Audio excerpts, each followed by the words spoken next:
क्या? ये मीटिंग मैंने बुलाया। ऑल इंडिया जनता दल के वाइस प्रेसिडेंट CK नायडू साहब बुलाए।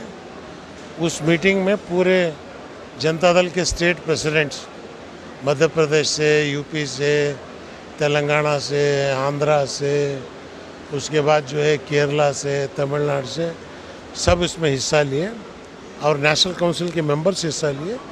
लेके बोले जनता दल की कॉन्स्टिट्यूशन वो सेक्युलरिज्म मेन उसका मुद्दा है, बुनियाद। जो भी उसे छोड़ को गए उनको उनके ओहदे से उनको खारिज करें। तो देवेगौड़ा साहब को आज निकाले, नायडू साहब को प्रेसिडेंट बन के चुने हैं। अगर प्रेसिडेंट चुने तो फिर देवेगौड़ा का क्या होगा? क्या होगा? क्या भी नहीं है, क्या है, बाप है, बेटा है, बच्चे हैं, इतना ही। तो फिर अगला कदम क्या होगा?